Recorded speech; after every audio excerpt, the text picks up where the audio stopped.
Guys, तो स्वागत है आप सबका सुनो कहानी मेरे चैनल पे एक नई वीडियो के साथ, जिसमें कि हम लल्लन स्वीट्स के 5 चैप्टर कर चुके हैं और आज है चैप्टर 6 पढ़ने का। So let's start. I let Niku let this time, following close at his heel. As Meenakshi led us through dark and narrow lanes that were still ablaze, it seemed like there was some kind of festival going on, with thrones hanging out outside every door and people up that late. They looked on curiously as we walked by, the children making silly comments. It took all my strength to not hit back or reply. I was going to ask Meenakshi where in the world she was taking us when she finally stopped and pointed to a small door. When we walked through it, I could not believe in my eyes. The place was twice the size of the courtyard we had just seen and full of more Russia people. All the women and men there were dressed up. Some looked as if they were ready to perform, the other just enough to practice. Little groups sat together, some singing, some other chatting. There was a house at the back with people rushing in and out. I glanced at Niku, who seemed as dumbfounded as me. Where in the world were we? And what was this place? A dance troupe? A circus? A conglomeration of folk singers? I looked at Meenakshi for the answer, but she merely grinned at me. Before I could open my mouth, she led to me one corner and pointed to a charpai. Sit and stretch. You have had a long journey. You want something? We shook our heads. The food is over, but there are drinks at the back, she added, lowering her voice, a giggle escaping her, but in a beat. What is this? What are you? I asked, making an effort to shut my mouth that hung agog. Look around. What do you see? Niku nudged me towards another huddle close to where we were. They were practicing with some puppets while another group behind them had one man standing in the middle. His dhoti neatly tied, his hair in a thin ponytail, reciting something that the other around him guessed and exclaimed at. Next to them, a woman walked with a multiple clay pots on her head. I had just about managed to focus on her when another man interrupted my line of vision. A humongous peacock feather sticking out of his hair, dressed in a bright yellow dhoti. I looked blankly at Niku, who asked Meenakshi, do you do Rasila, that Krishna story performance? Meenakshi raised her eyebrows and scoffed. Rasila? A much abused word now, isn't it? We have gone a lot further than what traditional Rasila groups have ever done. We have expanded into so many art forms, and that's why traditionally they never accepted us. But look at us now. Do people come to see the Bhakti Sagar group? Do people come to see Sri Radha Syam Sundar Mandir? No, it's us. They come after because we change with the changing times. I was utterly confused by then. What was she talking about? What did any of it have to do with my task? With the task Lalaji had assigned to me? I tried to ask her, but she held up a hand and shut me off. He told us, do you know who we are? The Russia, I said. She narrowed her eyes. Ah, and I took you for the smart one. Niku smiled at me smugly. We are the descendants of Krishna, God. Our tradition, our living, our livelihood is his doing, his teachings. The descendants of Krishna, I exclaimed, finding it hard to keep the note of skepticism out of my voice. Well, it can't be that rare, can't it? Niku noted. If he had 16,000 wives, not descended by the blood, silly boy, Meenakshi said. Do you not know that Yadava clan all killed each other? We are the descendants of his word. We make sure his word passes from generation to generation, never dying out. I nodded. And what does he say? Meenakshi folded her arms. Well, I can't tell you everything yet. It's something you learn. Slowly, I can tell you some things too. Like what? Her eyes were like little beads, by now lights shining behind it. What is it that you want most in the world? The immediate answer in my head was Lallan sweets. I was about to say it out loud when I caught Niku staring at me. Meenakshi grinned. Really, the most in the world? Niku asked. I swelled my answer. Lallan sweet could not be what I wanted most in the world. Continuing the legacy of Lallan sweets, along with ultimate mathematics tuition center, for my mother to be happy, for sure. My happy, smiling mother. Niku looked at the sky, contemplating his own answer. I could not think of what he would want the most in the world. Okay, let me make it easier for you, Meenakshi said. These things that you want, are they real? What do you mean? I asked. Most of what we want is not real but an illusion. It will vanish in a second. We hardly ever know to want the right things. I pouted, looking at Niku. So now, this was going to be a life lesson. Did you have to pretend to learn and then she would tell us what we would have to do? What this is? Was this is this it?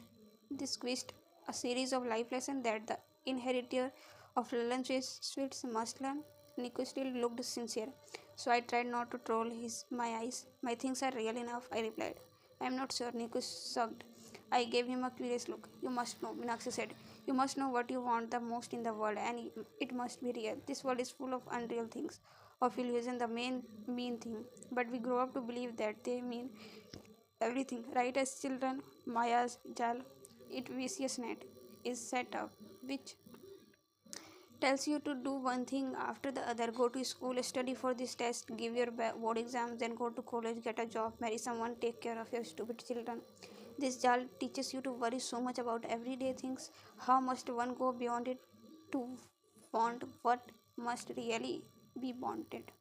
And what must really be wanted, I asked. It was easy to say such things. It was hard to make them relevant. It's different for everyone, she grinned. That's convenient. Do you have it in you then, Tara Taneja, to want something beyond the material, beyond what will gratify you? I squinted, and before I could say anything, Nico asked, but what must we do want this real thing? If we are already trapped in Mayajal, you must Stokely, you're dirty, which is whatever you are supposed to do. Every act of yours is karma. You being here is karma. You and I talking right now is karma. You must do your karma in accordance with what you should be doing. If you follow this path, you will soon find Maya Jal behind yourself, the lust of ordinary everyday things, which in their core essence are meaningless. But all those things are not meaningless. I pipped. They all have the meaning in the world. What are we here for? It has meaning. And what's the meaning? What's that meaning? Meenakshi asked. What meaning does it add to your life? I wanted to lash out and tell her what Lallan sweets mean to me and what it had meant to my father and Lalaji who spent all their lives at it. How could something like that to be meaningless? I held my tongue though. I was not there to change her opinion. I was just there to finish my task and walk away right now.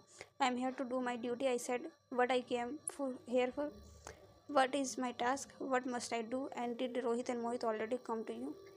She paused for a few seconds and then Niku spoke. I don't want these things, this which you talked about. That's why I left what I was doing. But how do I know what's the right thing to want? Niku was staring at Meenakshi now, transfixed, completely obvious to the fact that we were there for something else. I tried to nudge him, but Meenakshi had leaned closer to him by then. I could tell you, she said, but I suspect you will know soon enough. I could see Niku's mouth parting a little. This was absolutely ridiculous. Nothing she had said yet so was shocking that his mouth should fall upon. I accidentally, on purpose, pushed an elbow into his ribs, so I said, crossing my arms, are you going to tell me now or not? Meenakshi smiled again and then pointed to her right. You see that woman in the yellow skirt? Yes, I said slowly. She was obviously a part of the troupe and practicing right then, multiple pots on her head. You have to do that, Meenakshi said, getting up and clapping her hands to finish. I looked at her blankly. Wear a yellow lehenga. I think she means balancing those pots on your head, Niku pointed out, staring at the woman. A woman who is able to cross the main mandir stage during our evening show with 3 pots on her head will have completed the first task and will get the hint for the next one, Meenakshi said. Are you serious? I looked at the woman in the yellow lehenga. How in the world will I do that? When I turned around, Meenakshi had walked up. What are you? Niku, how will I do that? He shook his head and asked if I wanted to go find some drinks at the back where Meenakshi had pointed. He had already started walking before I could answer, so I followed him in the direction Meenakshi had gone. Oh, I get it. I hurried to walk in step with Niku. I know what's happening here. What? He asked, looking straight ahead. You like her, Meenakshi? What? Niku tried to look outraged but did a poor job of it. You do. I almost yelled. Well, she's pretty and had interesting stuff to say. I don't believe this, I said and crossed my arms, walking straight into a backyard where some of the troop drank from plastic cups in a corner. I tried to look away from Niku but continued to watch him from the corner of my eyes. Someone offered him a glass, and after eyeing it suspiciously, he accepted it. I just think she's pretty, he repeated lamely. Oh, I agree with you. She's very pretty. I'm sure it helps when she is trapping people in her Mayajal bullshit, and then idiots guys like you end up joining this Rasila or Russia, whatever. I won't be joining this group, Taru, he said, taking a huge swing from the glass. She just, she looks a lot like. Did I ever tell you the story of my first class? Had I have been holding a glass, it would have definitely fallen from my hands. The last few days of my life had been quick, surprising, and full of unexpected twists. Yet, this was the most shocking of all, so much so that I could not believe what he had just said. The story of this first, what exactly? The story of your first crush? I asked. Yeah, I'm sure I never told you. I mean, I was too shy to say it, especially to you. How could you, Niku, be saying all this? How was I not his first crush? He spent his every walking moment with me until he was 18 and 15. He was my first crush, still is.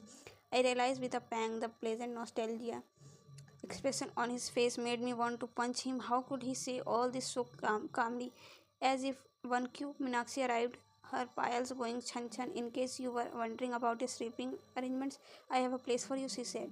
I am sure she had a place for Nico in her bed. And where is that? I asked, smiling dangerously. Women's hall on the left, man's on the right. I nodded in response and throwing Nico one last dirty look, stalked off the to the women's hall, leaving him to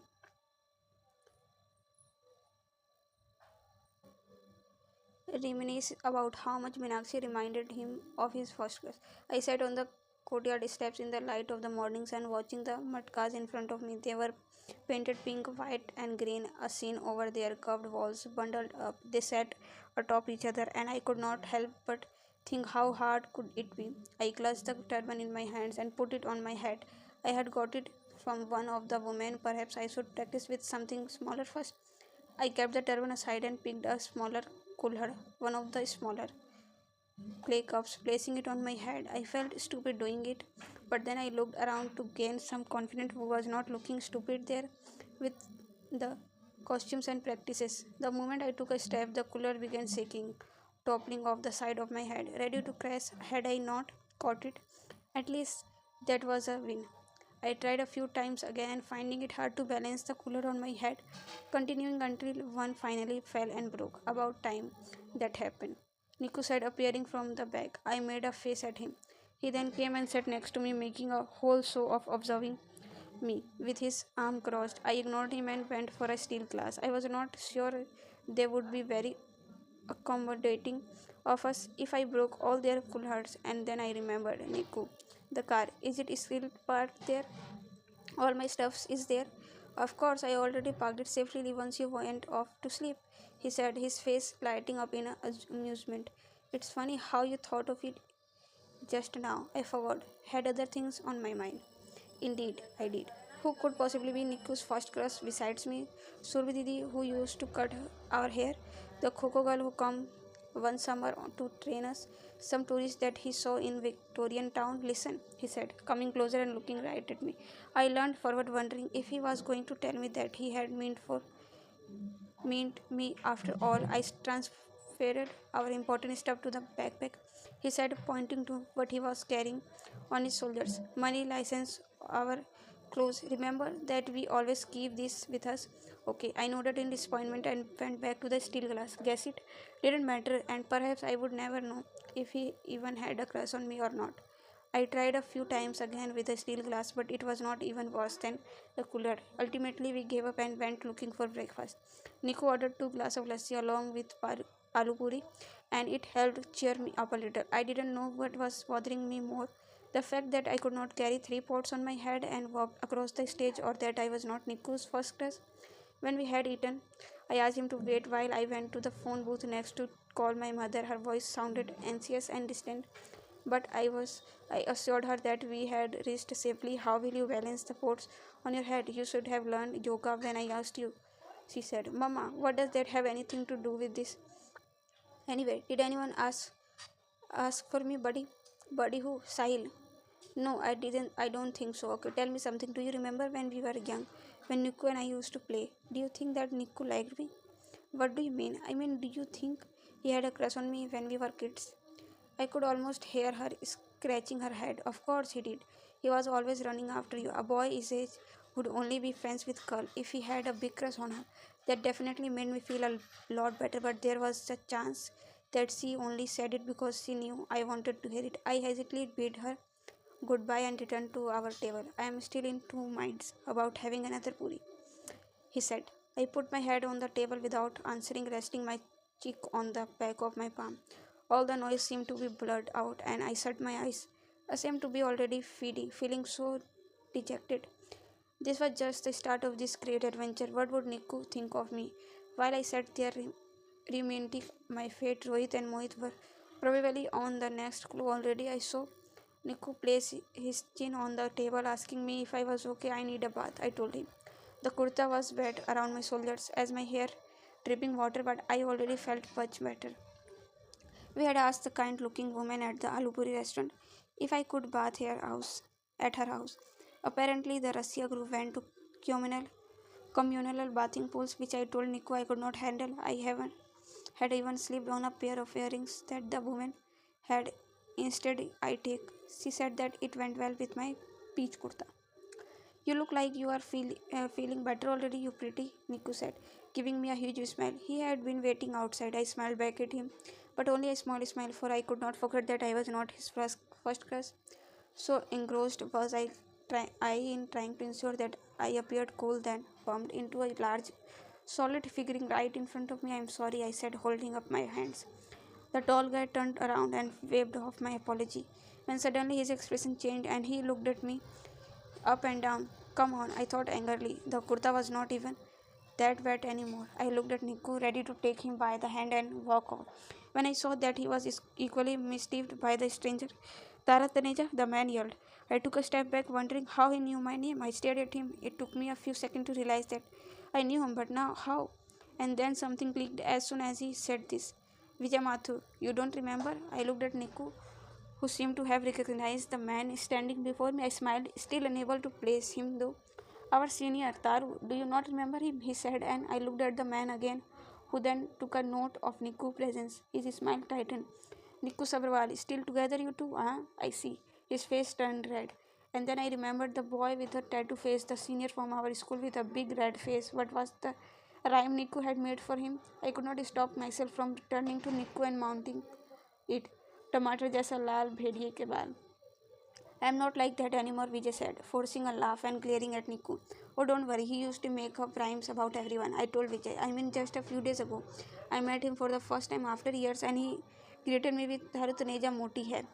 Why after years? I thought you both must. Well, ever since school. Oh no, I waved my hand in dismissal. No way. I mean, Niku, no. Anyway, he left right after school. Niku shot me a weird look and Vijay smiled. Well, come on. You are in my city. Let me go get you some chai. We sat near a chai thela and Vijay Mathur proceeded to narrate his family history. I nodded along to his chatter bored. Soon enough, Niku narrowed his eyes at me. And have you seen the mandir on the corner when you take left from the chalk? The small one, not the main mandir, of course. Well, my family got it built, he said proudly. They did not want me to hear when I was growing up. The boys are very rowdy here, so they sent me to Siaka to stay with my mamaji. But that's why I could never take a part in the summer Kho championship because I had to come back home. I always used to admire you in school. You were so fearless. People made fun of me a lot, especially those kids, kind of guys, the one who were always playing Coco. Was that a sneered remark of Nico? Have I ever told you? My gun business, we have a roaring trade. And so he went on for about 20 minutes before asking, anyway, what are you doing here? Oh, just some work. I looked around wondering when we would be able to get away. I still had to master balancing three pots on my head. Tara, I have to say, you have grown up to be so beautiful. I mean, sorry, I didn't mean it like that. I just stared at him, unsure of what to say. I looked at Niku, and he seemed as nonplussed as I was. To our sergeant, Vijay went on. We, my family, Tara, we have money. And they are not completely against this love kind of marriage. I know you have that mithai shop back in Siaka, and for my family, just to see it, that is enough. They would not want anything else. You know what I mean. I don't know why I'm saying all of this to you. It suddenly feels like life has given me a second chance, making me meet you. I never expected. I always liked you in school. Okay, sorry, but we have to go, I said, getting up. Niku, you have some Change for the chai? My question seemed to have shaken him as he slapped a few coins into the chaiwala, hand ignoring Mathur's. Vijay Mathur, Tara, I'm sorry. Vijay Mathur began as we walked away, waving at him. Hesitantly, Niku started laughing only when we were many lanes away. I never noticed how different these were. He said, looking at me. I looked down at myself and wondered what he was talking about. The Siaka kurta and trousers, he said. I mean, I have always seen them, of course, but now that you are with me, I can see how everybody is noticing this and how different they look. Isn't it? It helps Mr. Mathu recognize his long lost love for sure. You, Niku. Secretly, I was glad that Niku was not making more fun of this. Maybe he was thinking of a rhyme. I looked at my clothes again. Well, they were quite different. Siaka pants were made of cotton, straight and generally loose and white, but they ended a little above the ankles. And yes, the kurta had two circles collar on the top. I wanted to tell him that people were probably staring at us, and I looked around, walking up to the woman who had been balancing the pots on her head and the night before, and asked if she would teach me without those pots. She seemed like a regular woman with a big nose, expressive eyes, and a smile that is asked a question. It could have anyone. I could easily have been me. She folded her arms and looked at the Niku who walked behind me, pointing at a finger at him. I don't know what she meant by that, so I shrugged and told her it was me who had to learn. After what seemed like a long pause, she said, "Three is a lot of pots. I have to do it," I said.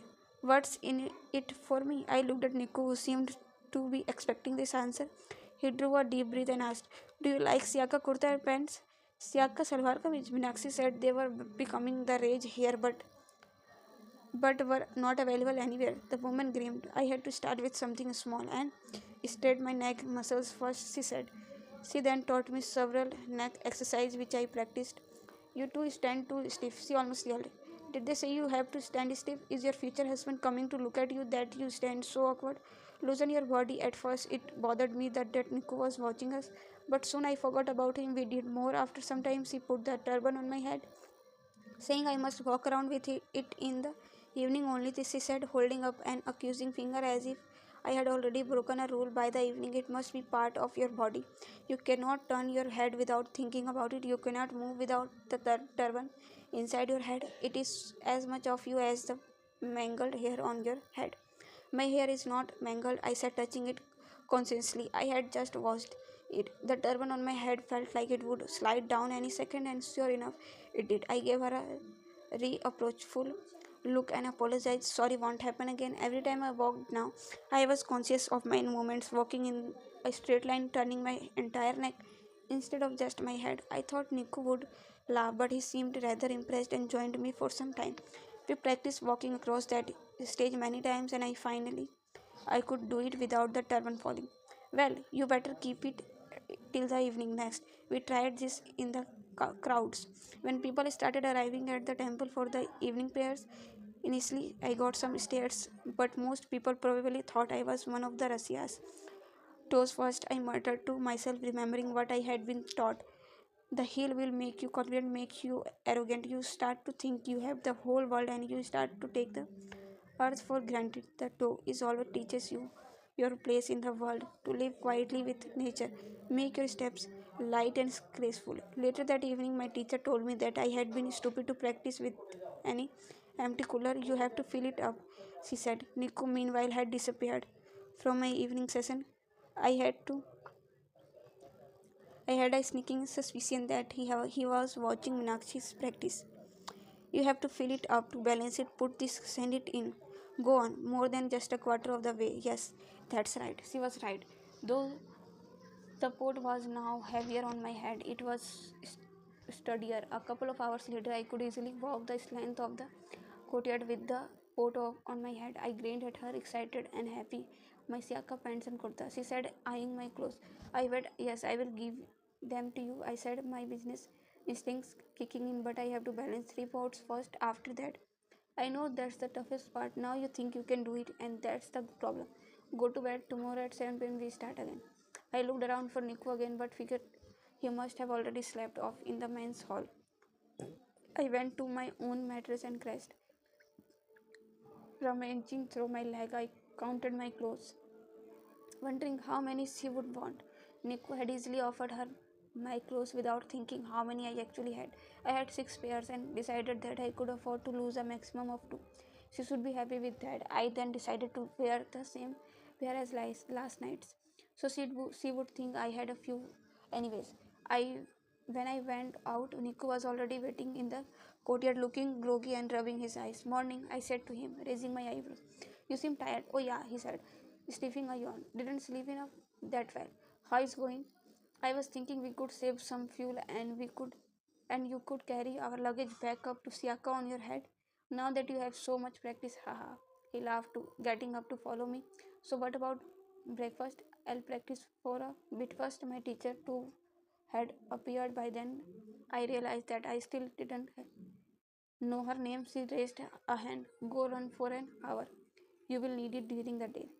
I looked at Niku and he smiled in agreement. I broke many pots. I wondered how they were going to replace them, but I definitely was not planning to ask. In the beginning, it was frustrating. I had a half a mind to call Lalaji and ask him why I had to do something so useless.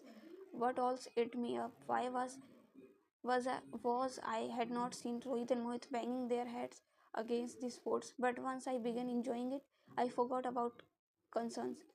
There was this giant thing on my head balanced precisely and I was in charge of it. How I walked, took a breath, moved my eyes, all of it determined whether the pots would fall or not. I had to completely shut out the world, aligning my thoughts and cast them on the path ahead, all the time being fully aware of the pots. I still could not manage the walk I was supposed to do.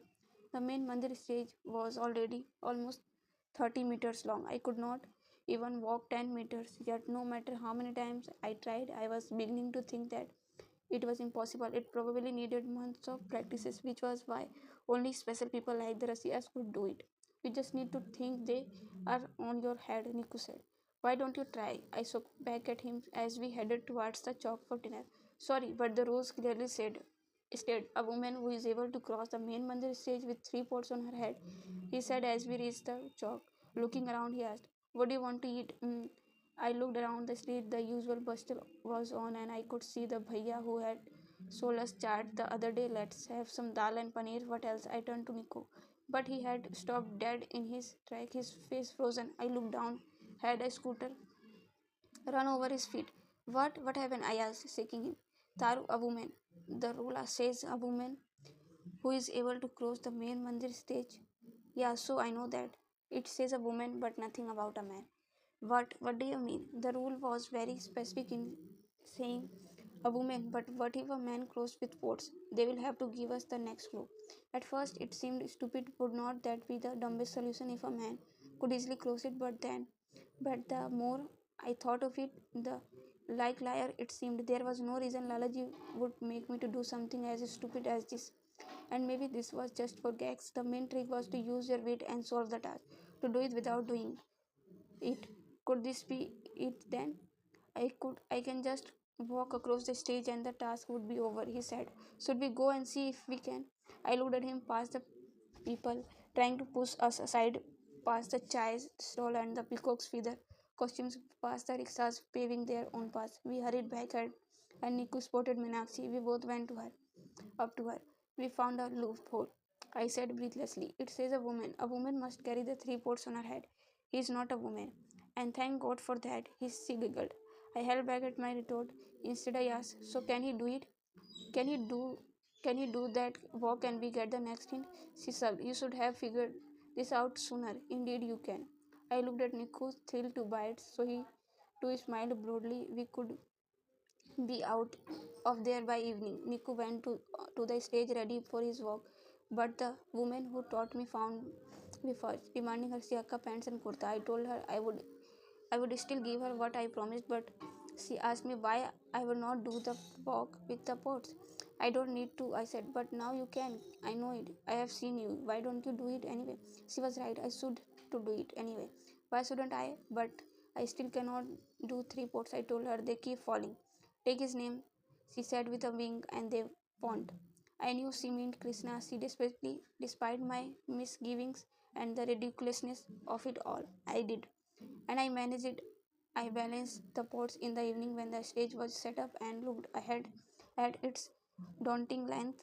I shut my eyes and told myself I would be able to do it. I could hear Niku yelling for me. I could feel Meenakshi's testing eyes on me. Hundreds of times as I walked across, I said only one word to myself. The ports balanced precisely on my head, looking at nothing but the path in front of me. Our first conversation with Meenakshi was playing in my head. Niku waited at the other and crossing, waiting nervously, clapping his hands, often yelling, "Come on, Taru." When I completed the walk, he took the pots from my head and bent to give me a happy hug. She said I would be able to do it if I took his name. I told him Krishna's name. You did it because you practice, Taru. He said, smiling, "Come on now, let's find." Meenakshi appeared just then and handed me a letter. She winked at Nikos before leaving.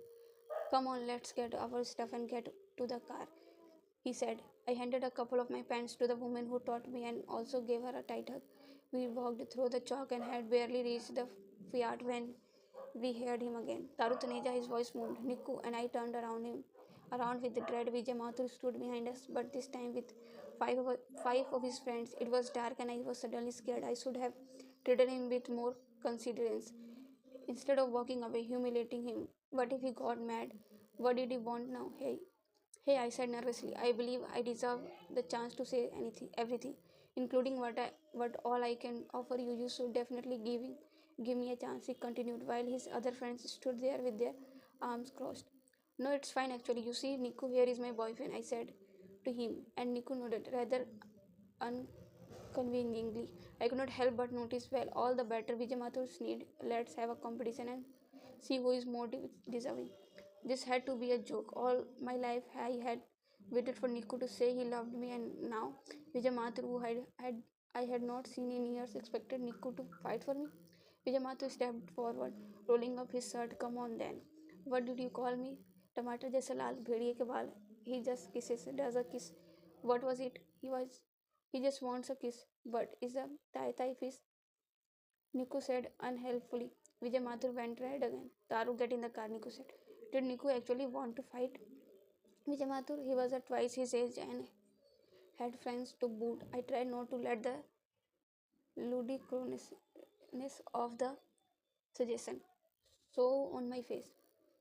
"Oh, I don't think. Taru, go," Niku said. His face focused on Vijay Mathur. I looked from one man to another before stepping aside and sitting in the car. I was nervous.